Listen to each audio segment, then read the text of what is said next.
제가 요즘에 많이 공부하고 있는 메타버스. 메타버스. 예, 메타버스 하니까 이게 로블록스가 사실 좀 조정 중이에요. 미국에서 조정 중이다 보니까 네. 얘가 조금 조정을 받고 있죠. 근데 이제 전저점, 그러니까 지지는 확인을 했고, 저는 얘가 개인적으로 좀 한국항공우주처럼 안 올랐으면 좋겠어요. 제가 좀 모으고 싶어서. 그거에 비하면 우리나라 주식들은 좋습니다. 우리 선익 시스템은 나 자고 일어났더니 또 올랐네. 얘는 글쎄 더 갈 것 같은데 옆으로 누르고 있어요. 이렇게 빠질 줄 알았는데 얘 동그라미에요.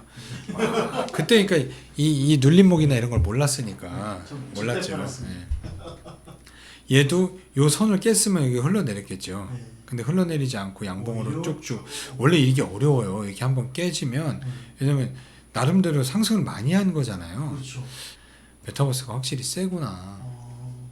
분위기 자체가 좋은 거예요, 메타버스 분위기. 그렇죠. 그리고 자이언트 스텝 같은 것도 보세요. 어휴, 오늘 좀 빠질 줄 알았는데 또 다시 끌어올렸어요. 끌어올렸. 이 특수 효과잖아요. 그 멋진 영어로 VFX였나요? 네, VFX. 그 영어가 너무 헷갈려서 뭐 버추얼 어쩌고 저건데 나는 이걸 갖고 있고 기자님은 위즈. 네, 잠깐. 위즈윅 스튜디오. 기자님이 갖고 있는 위즈윅 스튜디오도 흐름이 좋죠. 그리고 3등인 덱스터. 얘네는 좀 영화 쪽에서 많이 쓰는 덱스터. 얘네가 좋아요. 근데 제가 자이언트 스텝을 제일 좋아하는 이유는 메타버스의 우리나라 대장은 어디라고 그랬죠? 네이버. 네이버의 제페토죠. 거기에 관련된 회사가 뭐라고 했죠, 제가? 알체라. 자이언트 스텝도 네, 자이언트 맞죠. 스텝. 네. 왜냐면은 이렇게 한번 올라가면 내가 이 얘기를 맨날 한다 그러고 안 하는 게 여기 뭐라고 써 있나요? 아이고. 써 있죠. 네. 그러니까 자이언트 스텝하고 알체라를 제가 투자하는 이유가 이거예요. 네이버. 예. 알체라도 그렇게 안 가더니 이제 드디어 가잖아요. 가네. 예, 가잖아요.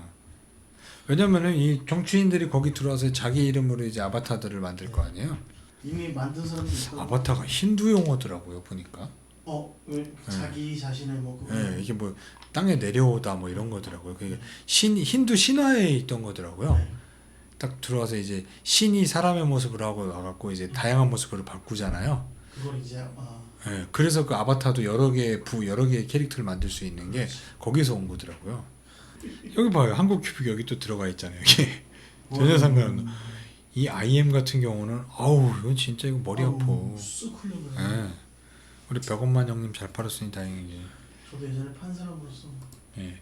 그러니까 우리나라가 이 VR이나 IR 이쪽 회사가 사실 좀 너무 애매해요. 뭐 투자를 하고 싶어도 그나마 에이트원 여기도 방위산업체예요. 네.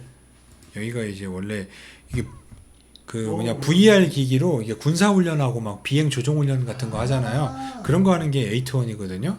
그래서 이쪽이 그나마 VR 기기 쪽으로 옛날에 에스코네기 했었는데 에스코네기 했었던 건 이제 삼성에서 그 뭐죠? 삼성에서 끼던 거? 그 고글이요? 예, 이렇게 뭐 끼는 거 VR 기기 VR. 그거 이제 뭐 껍데기 만들던 회사였던 거라 우리나라는 이쪽에 투자를 하고 싶어도 사실 별로 없어서 외국에 보면 뭐 코핀 뭐 이런 회사도 있고 오큘루스는 이제 구글을 사야 되는 거잖아요. 아니 페이스북. 페이스북을 사야 되는 거잖아요. 그래서 한국에도 좀 이런 게 있으면 좋겠는데 마땅히 투자할 게 지금 에이트원 얘네가 지금 이제 그 XR 쪽도 이제 에이트원이 하더라고요. 오, XR이요? 예, XR 그러니까 뭐 VR 하고 했으니까 투자할 게 없어요. 뭐 엔터 회사들 같은 경우는 하이브는 조금 내려오면은 저는 얘는 샀으면 좋겠어요. 그냥 단순하게 엔터로 볼 게 아니라 그쵸. 메타버스 플랫폼으로 본다라고 하면 네이버 같은 경우는 네이버 뭐 실적 말해 뭐예요. 얘는 지금부터 분할로 들어가는 건 어떨까 싶습니다. 만약에 없다면 사실 저도 팔고 없거든요. 네이버는. 그래서 네이버를 저는 지금 고민하고 있습니다. 고민이 아니라 얘는 살 것 같아요.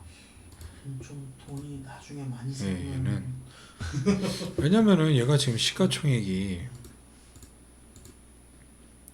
지금 70조 정도 되려고 그러는데 이 쇼핑이랑 네이버 쇼핑이랑 이쪽만 해도 뭐 이 가격은 넘을 것 같은데. 그거 얘네 하잖아요. 말씀하신 라이브 커머스. 아, 그럼요. 라이브 커머스도 앞으로 시장성이 엄청 커요. 그러니까.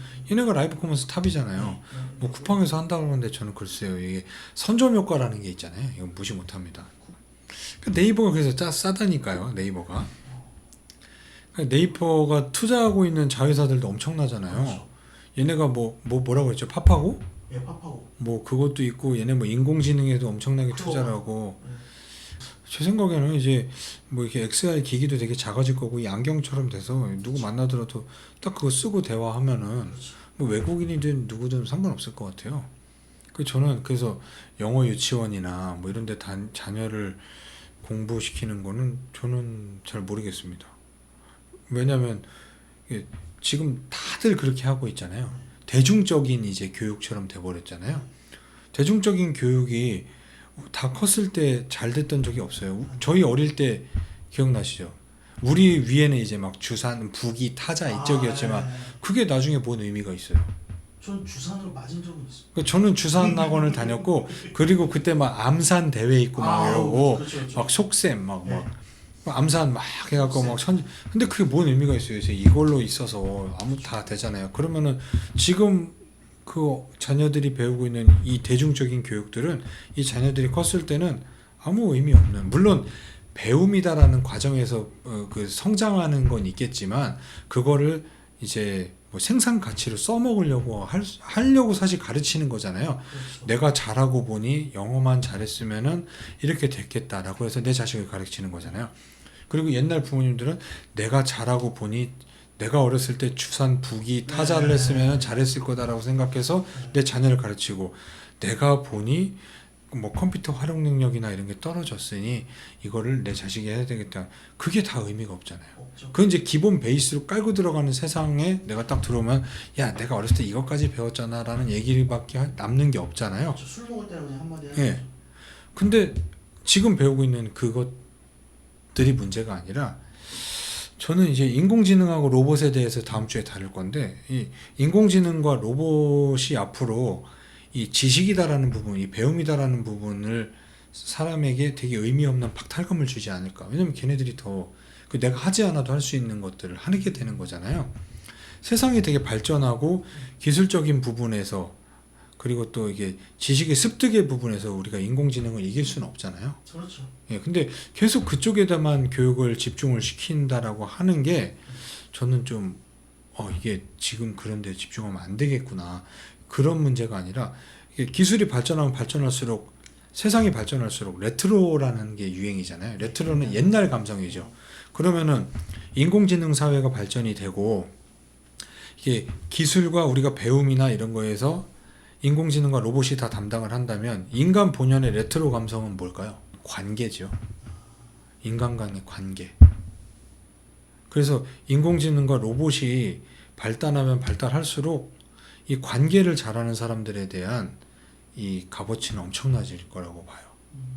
그래서 지금 공부할 거는 이런 영어 유치원이나 이 기술적인 이런 게 아니라 좋은 친구들을 만나고 사람을 이해하고 대화하고 이런 거를 배우고 하는 게, 앞으로 그런 친구들이 뭐 CEO와에도 관계도 잘할 거고 뭐 누군가와에도 관계도 잘하기 때문에 몇 명 남는 그 극소수의 그 핵심 엘리트 직원이 결국은 관계를 잘하는 사람이 되지 않을까. 그런데 아이러니하게도 그런 관계성을 키워주는 건 동네 놀이터였는데, 그렇죠. 그 동네 놀이터가 싹 사라졌잖아요. 그렇죠. 그래서 그런 관계에 대한 차라리 책을 보고 그런 공부를 하고, 누군가와 뭐 설령 싸우고 치고 받더라도 거기에서 화해하고 모든 과정에서 그렇죠. 배우는 그런 것들을, 근데 요새 부모님들은 아예 그런 걸 차단하고 내 자식만 좋다고 생각하고, 그러니까 그게 결국은 아무리 수백만 원어치 교육을 받는다고 해도 그거 못 써먹는다니까요. 그거는 진짜. 로봇이 더 잘해요. 인공지능이 더 잘해. 그건 진짜. 근데 인공지능과 로봇이 할 수 없는 건 관계잖아요. 누군가 나를 찾게 만드는 거. 누군가 찾는 그 사람이 되는 게 맞다고 봅니다. 그게 제일 중요하죠. 지금도 그건 지금도 중요한 거 같아요. 그렇죠. 지금도 중요한데 앞으로 얼마나 중요하겠어요. 그렇죠. 인간의 레트로, 옛날 관계, 놀이, 그렇죠. 그런 거, 놀이, 관계, 그런 거에 좀 더 우리가 신경을 써보고 지금 그렇게 놀 줄 아는 애들이 있을까 싶어요. 그냥 저는 제가 자식을 안 키워봤으니까 모르겠는데. 저도 안 켜봐서 모르는데 그러니까 주변 사람들의 자녀를 보니까 그런 게 좀 많이 부족하고 그러니까 이렇게 내가 선뜻 이렇게 편하게 놀고 싶더라도 부모의 눈치 보이잖아요. 뭐 하면 이게 좀 살짝 이게 좀 더러운 거 만지는 것 같은 느낌 드니까 뭐 주지도 못하겠고 뭔가 이게 다 이게 소통 자체가 힘들잖아요. 그러니까 그런 게 좀 열렸으면 그런 게 자연스럽고 많은 사람들을 케어할 수 있는 사람들이 돈 많은 사람들이 로봇을 찾겠어요? 사람을 찾죠. 대화할 수 있는 사람을 찾겠죠. 그러면은 그 사람에게 어떠한 값어치를 매기겠냐고요. 못 매겨요. 지금도 좀 그런 것 같아요. 그러니까 돈 많은 사람들이 도와주는 사람은 자기하고 말이 좀 통하거나 자기한테 뭔가 이렇게 관계에 있어서 무언가를 전달해 주는 사람. 맞아요. 그러니까 저는 이게 주식을 하고 이게 경제 공부를 하고 뭐 이러다 보니까 사람들이 간혹 물어봐요. 내가 이렇게 자식을 키우고 뭐 하려는데 어떤 교육을 시켰으면 좋겠냐, 어떤 걸 가르쳤으면 좋겠냐. 안 가르쳤으면 좋겠거든요. 뭐 누가 다니는 뭐 때문에 뒤처지기 싫어서 다니는 거 우리가 다 그렇게 커 봤잖아요. 뒤처지기 싫어서 교육을 해보고 해서 나이 먹고 보니 의미 없더라라는 걸 아는데 내 자식에게는 내가 했던 종목과 다르기 때문에 그걸 해도 된다라고 생각하나 봐요. 나는 속셈을 하고 뭐 피아노 배우고 뭐 했는데 약간 아무 의미 없더라. 근데 지금 서브는 영어가 필요하니 애들은 영어. 근데 그때 이 아이들이 성인이 되면 그게 의미가 없다니까요. 그렇죠. 인공지능과 로봇이 다 대체를 하는. 딱 말씀하신 것 중에서 중요한 게 뒤처진다는 게 그 아이가 스스로 지가 뒤처진다고 생각해서 배우는 게 아니라 그렇죠. 부모님이 너는 이게 뒤처졌어라고 얘기하는 게 그러기 때문에 아이는 그런 생각도 없는데. 그래서 저는 대안학교에 대한 꿈을 갖고 있습니다. 이 초원에서 뛰어놀게 하고 흙을 만지고 친구들과 막 얽히고 설키고 뭐 싸울 수도 있고 네. 뭐 화해도 하고 그렇죠. 뭐 그렇다고 해서 이지매 뭐 이런 거 말고 화해하고 뭐하고 그런 과정이 다 필요해서 갑자기 또 인공지능 로봇에 대해서 공부를 강의를 준비를 하다가 보니까 그 생각이 들더라고요. 그래서 이게 이 레트로에 대한 향수 그리고 막 응답하라 시리즈 이런 거에 대한 이게 사람들에게 인기가 있고 그러면은 이 기능적인 부분이나 이런 거에서 인간 본연의 진짜 레트로는 관계구나. 메타버스에서도 결국엔 그 그렇죠. 안에 들어가서 관계가 그게 관계예요. 근데 그거는 이제 실제 나와 또 다른 나가 존재하는 거잖아요. 네. 또 다른 나의 관계도 중요하지만 그렇죠. 진짜 본연의 나의 관계도 되게 중요하죠. 그러니까 본연의 나의 관계에서 잘하는 사람들이 메타버스에서도 또 잘하겠죠. 그렇죠. 그러니까 이게 메타버스가 어떻게 보면 조금씩 준비되어 있었던 게 코로나로 인해서 사회 환경이 접촉에 대해서 거부감이 지금 2년 가까이 이제 끌고 가려고 하잖아요. 그러면은 이제 이거는 이제 자리 잡는 거거든요. 회사들에게 기회를 준다라고 봐요. 이쪽 안으로 더 들어올 수 있고 빨리 이쪽에 대해서 산업이 더 커질 수 있는 준비를 하는 계기가 결국은 이 코로나가 이제 뭐 변이 바이러스 이런 얘기하면서 끌고 가는 것 같은데 이 메타버스를 공부하면서 이 안에서 기술에 대한 놀라움도 있지만 사람이 이 갖고 있는 이 본연의 아까 말씀하신 것처럼 그 관계나 이런 거에 대한 이 현실의 불만족을 토해내는 곳이잖아요. 그게 놀라운 발전이면서도 씁쓸하잖아요. 그렇죠. 예, 그러면은 현실의 나와 이 아바타와 둘 다 동시에 행복하게 할 수 있는 거는 결국은 관계니까. 그렇죠. 어쨌든 메타버스는 참 꼭 책도 사서 보시고요. 내가 이거 보고 있는 자료를 어디다 올려놓을까 이거를? PDF 같은 거 있으시면 좋죠. 이게 무슨 자료를 제가 출력해서 보고 있는 게 있거든요. 그거를 제가 있으면 이거 제가 출력을 못 해갖고 아는 형이 해줬기 때문에 그 형한테 아마 그게 있으면은 그거를 해서 여기다가 뭐 링크가 있으면 나중에 예. 페이스북 페이지에 저희 올리셔도 돼요. 그만 제가 있으면은 올려놓겠습니다. 예. 그리고 또 OLED 쪽도 한번 보면은 잠시 OLED가 삐진 관계로 컴퓨터를 꼈다 껐습니다. 덕산 네오룩스는 절대 따라붙으면 안 된다고 그랬잖아요. 예. 얘는 좀 더 기다려 보세요. 한 54,000원 정도 선까지 기다려봐도 될 것 같습니다. 네. 뭐 급하게 따라붙으실 필요 없고 덕산 테코피아는 어. 잘 빠졌죠. 이래서 따라가면 위험해요. 얘가 막 고성장 산업으로 팍 치고 가는 그런 게 아니라 네. 뭐 삼성전자에서 막 투자액이 잠깐 나와서 이랬었던 거거든요.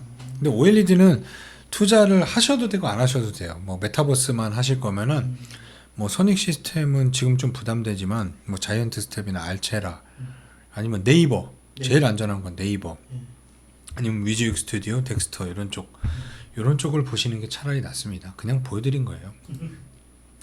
저도 OLED는 아직 뭐 안 사고 있습니다. 얘가 뭐 OLED 아마 검사 시스템인가 그랬던 것 같은데. 여기서 따라가면 안 될 것 같은데요. 예, 저는 뭐 안 삽니다.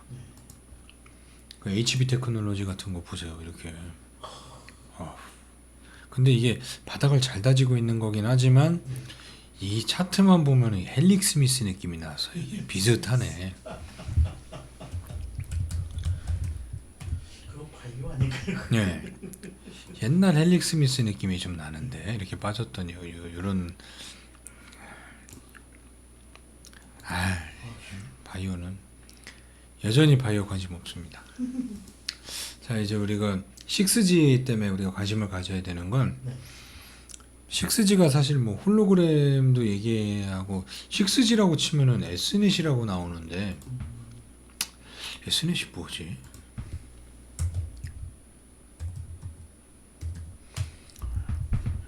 얘가 6G 관련주로 얘가 삼성에서 분사된 회사거든요. 근데 차트가 참 매력적이에요. 네. 주봉으로 이렇게 이거는 개인적으로 제가 좋아하는 흐름인데 네.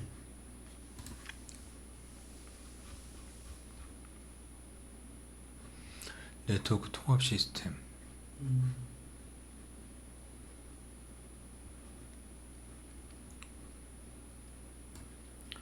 고도화된 IT 서비스